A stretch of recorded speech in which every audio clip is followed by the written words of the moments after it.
Oke, saya mulai share. Ya, Hah?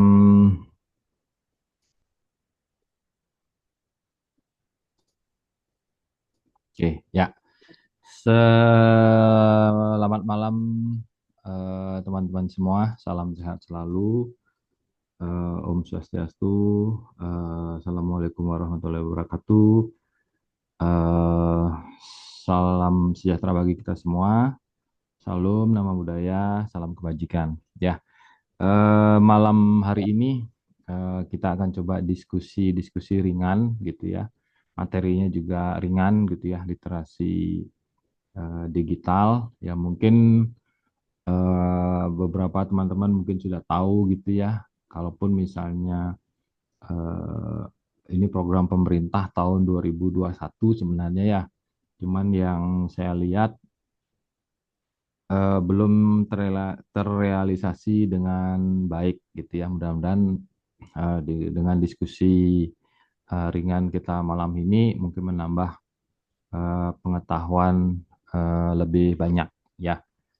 Oke, saya next dulu. Oke, saya Putu Gede Sukarata, gitu ya. Sehari-harinya di Politeknik Negeri Bali. Nah, kemudian kalau untuk lengkapnya sih boleh ya, karena di memasuki dunia digital gitu ya. Mungkin ya 2 tahun atau 3 tahun terakhir ini mungkin lebih gencar lagi.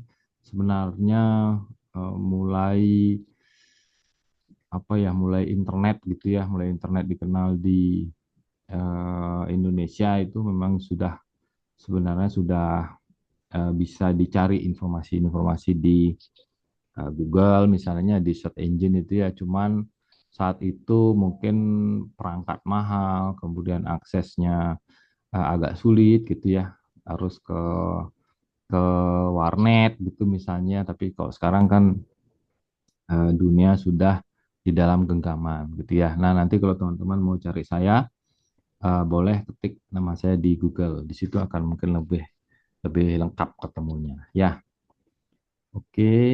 Next slide-nya. Nah, di sini saya coba bawakan strategi meningkatkan literasi digital di kalangan generasi muda, gitu ya. Nah, kalau kalau saya sih mungkin sudah, kalau kalau generasi tua mungkin tidak ya, mungkin peralihan gitu ya. Jadi peralihan. Saya kenal komputer itu mungkin tahun 90-an kali ya. Tapi kalau mungkin yang sebelumnya itu mungkin ya kurang lah mungkin literasinya. Tapi diharapkan dengan digitalisasi ini generasi muda kita, kalangan muda kita mungkin lebih paham literasi digitalnya ya. Oke, next slide-nya. Nah, ini kemajuan teknologi gitu ya. Kemajuan teknologi memang tidak bisa kita bendung gitu ya. Semua lapisan masyarakat itu baik eh, muda gitu ya, baik remaja, baik generasi seperti saya, mungkin generasi tua mungkin gitu ya, mungkin tidak lepas dengan teknologi gitu ya. Mungkin contohnya aja handphone katakanlah begitu ya. TK mungkin sudah pegang handphone, SD dan segala macam.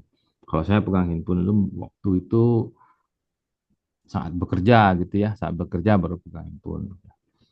Kemudian dipicu lagi dengan COVID-19 yang kemarin kita di dunia dilanda pandemi tersebut gitu ya. Jadi semuanya mendadak digital gitu ya. Semuanya mendadak digital, serba digital.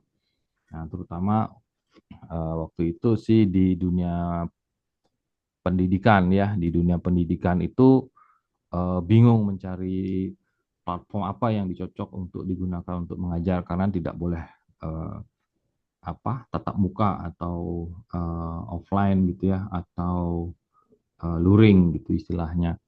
Ya, jadi saat itu memang apa video conference yang ada Zoom ya. Mungkin saat-saat itu hampir sehari 5 kali Zoom, 10 kali kan. Tapi kalau sekarang masih tetap, cuman intensitasnya berkurang gitu ya. Nah, sekarang bagaimana kesiapan generasi muda itu menghadapi kemajuan teknologi yang sangat-sangat pesat ini ya, baik dia aplikasi berupa perangkat lunak mungkin gitu ya, kemudian perangkat keras gitu. Kalau perangkat keras mungkin dari dulu cuman tidak di apa namanya, tidak ngeh aja kita gitu ya. Nah, sekarang permasalahannya bagaimana kita menyiapkan strategi untuk penguatan tersebut gitu ya. Oke, next slide-nya. Nah, di sini kemarin kita sempat tahu adanya revolusi gitu ya. Revolusi industri gitu ya. Ada 4.0 gitu ya. Nggak tahu saya sekarang mungkin yang 5.0 apa berapa gitu. Tapi yang jelas kita harus siap berinovasi terhadap perubahan-perubahan yang cepat tadi. Ya, revolusi itu kan perubahan cepat gitu. Mendadak gitu ya, mendadak digital seperti yang saya sebutkan tadi. Yang tadinya sistemnya offline atau luring menjadi online atau daring, ya terutama mungkin di pendidikan. Kalau dulu orang apa ya mungkin kurang gitu. Zaman-zaman saya itu sebelum COVID memang sempat ada gitu ya, melalui Yahoo Messenger kalau nggak salah situ. Jadi dibuatkan Yahoo Group, cuman pakai webcam gitu ya. Jadi ada webcamnya, kemudian Skype gitu. Cuman zaman itu memang mahal masih gitu ya. Tapi kalau sekarang kan sudah sudah murah, cepat, mungkin efektif juga, efisien. Tapi memang beberapa ada kelemahannya gitu. Tapi paling tidak itu bisa mendukung ya, mendukung semua aktivitas kehidupan yang ada di Indonesia atau di dunia ini gitu ya. Nah, terus bagaimana caranya meningkatkan potensi diri itu sebentar kita coba gali lewat literasi digital. Ya, kemudian teknologi fisik menjadi digital gitu ya. Nah, kapan lalu juga sempat saya baca beritanya gitu ya, diperkirakan tahun 2030 ini gitu ya, sebuah perusahaan yang mempunyai 8 karyawan, itu 8-nya itu adalah robot, 2-nya adalah manusia gitu ya. Jadi pernah saya baca itu, ya berarti kita pun juga sebenarnya sudah harus menyiapkan diri untuk menghadapi itu gitu ya. Misalnya contoh aja, eh, kita menawarkan ke sesuatu kan tidak mungkin turun, tidak lagi gitu ya, tidak lagi ke jalan-jalan gitu. Jadi cukup lewat sosial media mungkin gitu ya, lewat internet dan segala macam. Jadi banyak cara mempermudah, bahkan mungkin lebih cepat gitu. Nah, sekarang bagaimana strategi menjualnya gitu ya, kemudian menggait konsumen dan lain sebagainya. Ya, terus yang berikutnya, nah ini literasi digital. Ini saya dapatnya dari Kominfo sebenarnya. Jadi ada 4 pilar ya. Jadi 4 pilar literasi digital itu ada digital skill, kemudian ada digital culture, ada digital etik, ada digital safety. Nah, dari saya itu walaupun di situ letaknya ada angka 1, 2, 3 gitu, 4 itu saya menerjemahkan berdasarkan apa yang saya alami gitu ya. Jadi kalau saya menomorsatukan itu yang digital culture itu ya. Jadi budaya digitalnya itu mungkin memudaya banyak orang yang pakai gitu misalnya ya. Seperti yang Pak sebutkan tadi, TK sudah pegang handphone gitu ya. Kemudian ya hampir semua lapisan masyarakat lah gitu ya. Jadi sudah memudaya. Kemudian setelah memudaya muncul etikanya gitu ya. Jadi etika digitalnya.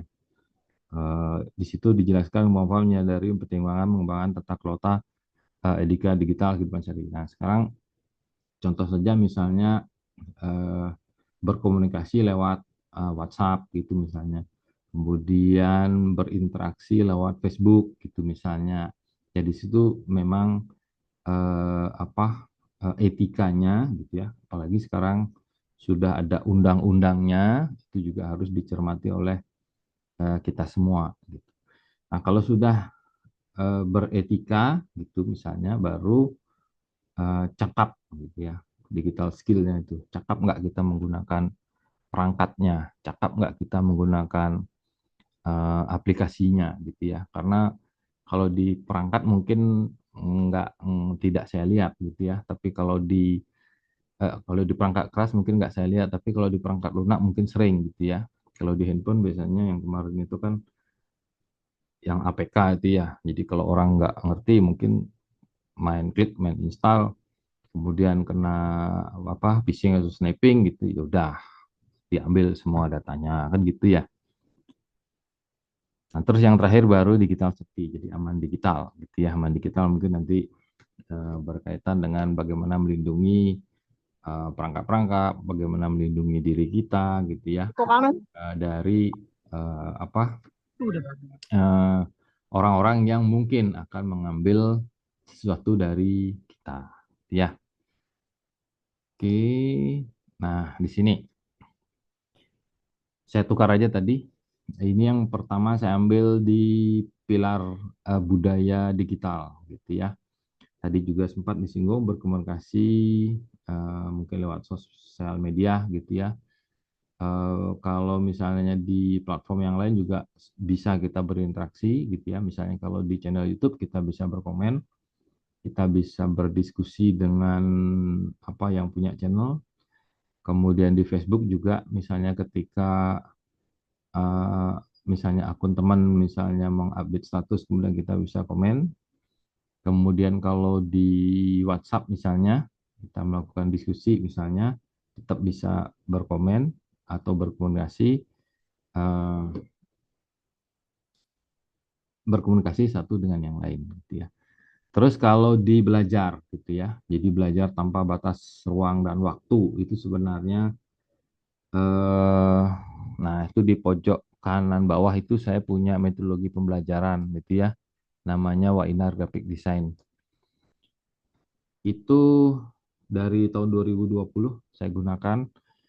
eh Murid saya beberapa ada di luar negeri gitu ya.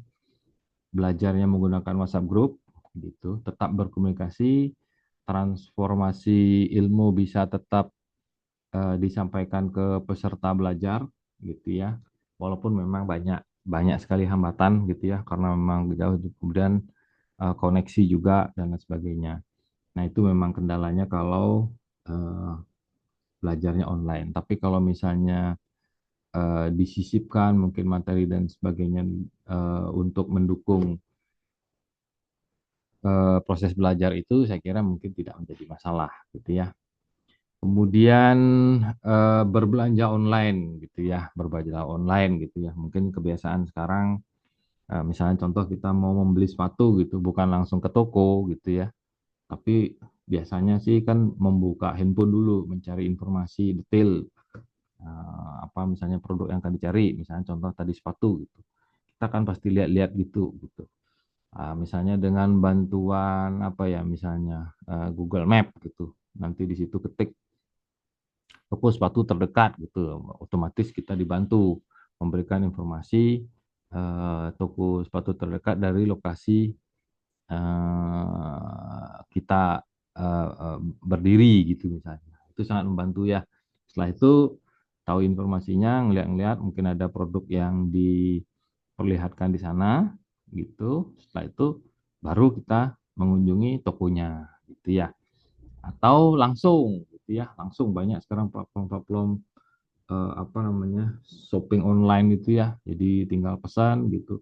Apakah dia mungkin COD gitu ya, apakah dia bayar dulu dan sebagainya itu model-model transaksinya, tapi tetap kita berbelanja misalnya dari rumah gitu misalnya ya.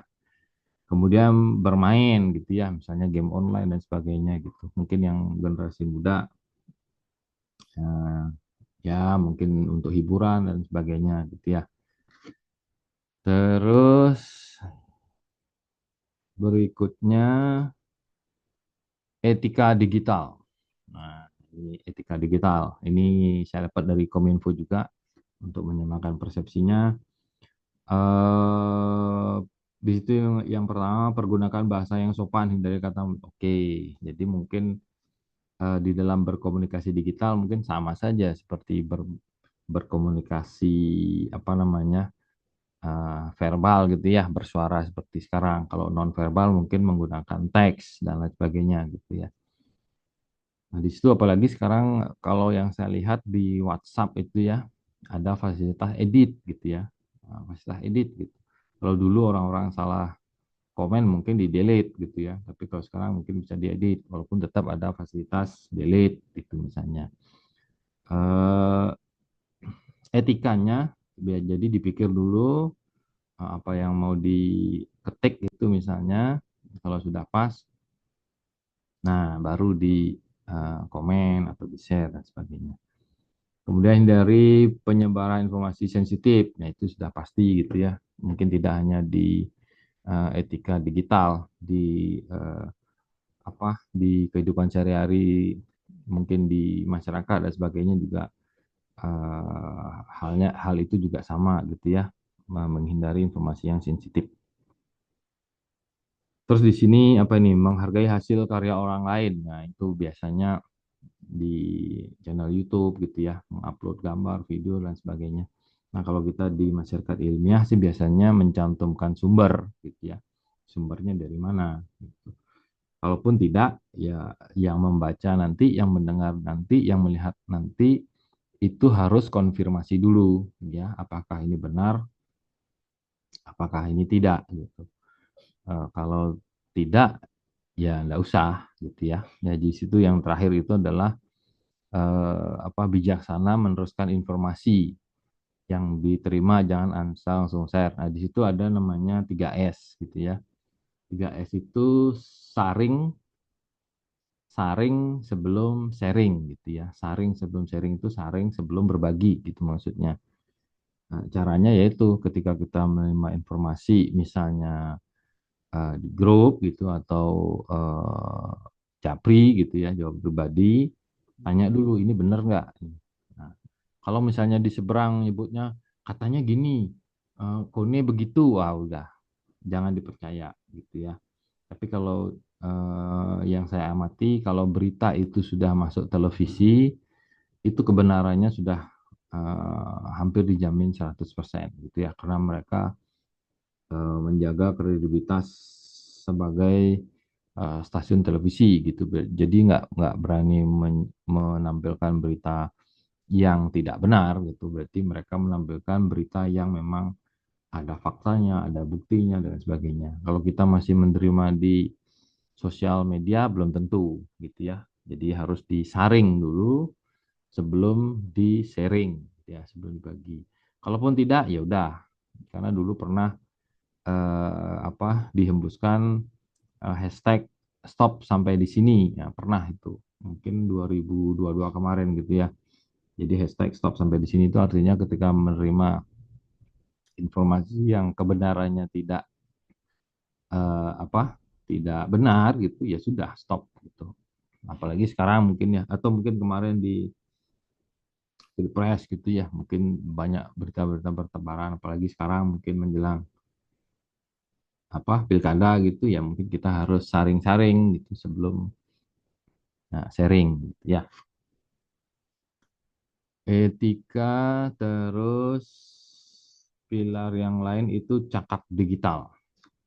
Nah, cakap digital ini bagaimana kita terampil menggunakan perangkat keras, bagaimana kita terampil menggunakan perangkat lunaknya gitu ya aplikasinya. Nah, di sini saya dapatkan ini eh, bagi pelaku UMKM gitu ya, bagi pelaku UMKM. Memang ada satu sisi positif, ada satu sisi negatif. Karena beberapa lalu itu seperti apa namanya transportasi online itu memang sempat terjadi mungkin ribut ya antara ojek manual katakanlah begitu dengan ojek online-nya gitu ya.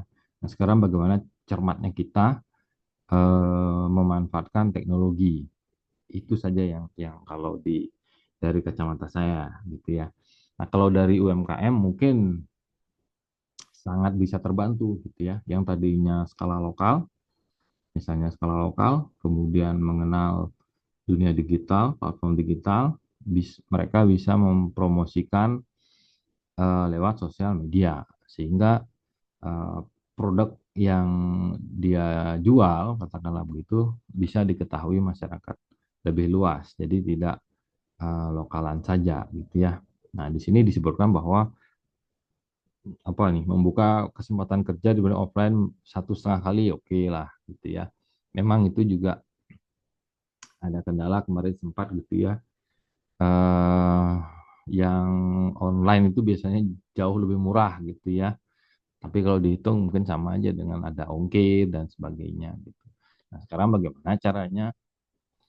eh Mungkin kalau diomongkan di pasar tradisional ya ikuti gitu ya. Karena di awal tadi sudah saya sebutkan kemajuan teknologi tidak bisa dibendung, ya sekarang tinggal kembali ke pembelinya, ya pembeli kan berhak memilih gitu misalnya. Ya sekarang mungkin mutunya yang dinaikkan, mungkin servisnya yang dinaikkan, yang tadinya dikunjungi, misalnya sekarang kita jemput bola gitu ya. Mungkin ada delivery service gitu misalnya, boleh saja gitu ya. Kemudian produk bisa lebih inovatif, oke penjualan meningkat, oh ya itu juga harus perlu ini ya, perlu disurvei gitu ya. Jadi walaupun ini ada angka-angka berarti harus ada penelitiannya gitu ya. Akses pasar internasional ya Pak, sudah pasti meningkat gitu ya. Jadi kita tinggal apa namanya eh, contohnya saja misalnya menggunakan Facebook gitu, kita masuk ke grup-grup katakanlah yang di luar gitu ya, di luar kita bisa tawarkan kalau mereka tertarik deal ya tinggal bertransaksi gitu ya, internasional. Makanya dunia ada di dalam genggaman kita ya itu udah. Jadi kita pegang handphone gitu ya udah kita mengenal dunia keseluruhan. Cuman sekarang bagaimana caranya kita memanfaatkan itu gitu ya. Oke, yang ini aman digital ya. Nah, aman digital nih yang dikaitkan ini apa ini transaksi gitu ya, transaksi eh, pembayaran gitu ya, pembayaran digital. Ya, jadi mungkin teman-teman atau yang lain mungkin sudah apa terbiasa katakanlah menggunakan m-banking gitu ya, berarti uangnya uang digital berarti ya. Mungkin ada teknik-teknik pengamanannya gitu. Mungkin biasanya dengan password gitu ya. Kalau dulu membuat password itu mungkin gampangan-gampangan aja. Mungkin huruf kayak huruf kecil gitu, sembarang gitu. Tapi kalau sekarang kan sudah biasanya ada aturan gitu ya, minimal 8 karakter, terus huruf kecil ada, huruf besar ada, angka ada, dan simbol itu biasanya. Ya. Nah, eh, di dalam membuat password juga mungkin ada tips-tipsnya gitu ya. Jangan membuat password itu mungkin terlalu sulit gitu, nanti lupa sendiri gitu. Nah, setelah password itu dibuat, jangan menyimpan di note-nya handphone gitu misalnya. Ya, jadi harus di luar apa namanya di luar dicatatnya gitu ya. Nah, kalau saya sih biasanya saya tulis di kertas gitu ya, walaupun tradisional tapi keamanannya tinggi gitu ya. Kemudian kasih kode-kode tertentu gitu misalnya. Nah, itu menjaga mungkin data-data pribadi kita, kemudian atau data-data rahasia yang lain itu supaya tidak dicuri orang, di-crack orang gitu ya. Nah, istilah hack gitu ya. Hack itu sebenarnya melindungi ya, hacker. Hack itu melindungi. Yang membuka paksa itu adalah crack namanya gitu ya. Cuman di masyarakat sudah kadung terkenal hack gitu. Wah, nih handphone gua kena hack nih. Wah. Padahal sebenarnya kena crack gitu ya. Crack itu membuka paksa. Hack itu menahan sebenarnya, menahan serangan dari luar. Gitu. Ya, itu mungkin karena nanti sambil apa sambil jalan aja untuk pengertian hacker dan crackernya. Ya, oke. Berikutnya, nah ini udah kesimpulannya. Jadi kesimpulan bagaimana menerapkan 4 pilar literasi digital itu dengan baik, itu aja sih ya. Di sini ada 2 saya ambil eh, budaya digital melalui aplikasi. Oke, ini Bhinneka Tunggal Ika Pancasila ya, ruang digital. Terus etik, memahami etika di ruang digital, berinteraksi di ruang digital gitu. Terus digital skill, mengoperasikan perangkat lunak dan perangkat keras, kemudian mengamankan data pribadi. Nah, kalau yang di sebelah kanan kaitannya ke UMKM, yaitu eh, saya kira semua tahu teknologi ya. Setelah tahu, paham, setelah paham kita bisa manfaatkan atau tidak, itu saja ya. Yang pasti kalau sudah paham kemudian bernilai positif, pasti bermanfaat gitu. Ada juga yang paham tapi bernilai negatif, itu pasti merugikan orang lain gitu ya. Jadi kalau tahu semua tahu, paham. Nah ini yang paham ini paham bernilai positif atau bernilai negatif. Nah kalau yang bernilai negatif biasanya untuk apa namanya penipuan dan sebagainya gitu ya. Karena banyak kemarin juga sempat beredar eh, apa ya, cuman sekarang sudah bisa ditanggulangi. Jadi menyebarkan form, kemudian di situ meminta nama ibu kandung gitu ya. Nah, karena orang nggak ngeh dan sebagainya, memberikan informasi yang sebenar-benarnya, nik gitu ya, kemudian nomor telepon, kemudian nama ibu kandung, dan lain sebagainya. Itu memang kejadian ya, kejadian apa mungkin rekeningnya dibobol dan lain sebagainya. Nah, yang kemarin itu juga apa, kalau nggak salah di Bogor itu ya, di Bogor, eh, bermain sosial media, kalau nggak salah live itu memperlihatkan kondisi rumahnya dan lain sebagainya, tahu-tahu dirampok gitu misalnya. Nah, sekarang dengan kita menerapkan 4 pilar literasi digital ini, kita bisa mewaspadai gitu ya. Memang di satu sisi memang ada celah-celah gitu ya, ada saja celah-celah, tapi tetap dengan pondasi 4 pilar yang kita kuasai dan pahami ini, saya kira mungkin hal-hal negatif yang akan menimpa kita itu bisa diminimalisir gitu ya. Nah kalau misalnya di apa di kehidupan nyata itu dibawa ke dunia maya, itu memang perlu perlu filter atau perlu saringan yang lebih gitu ya, supaya kita bisa terlindungi dari hal-hal yang tidak diinginkan gitu ya.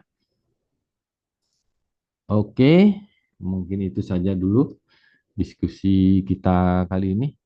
Wah, ini sudah pas running out of time gitu ya. Oke, terima kasih untuk Mas Fauzi dan Mas Imam Malik yang sudah hadir malam ini.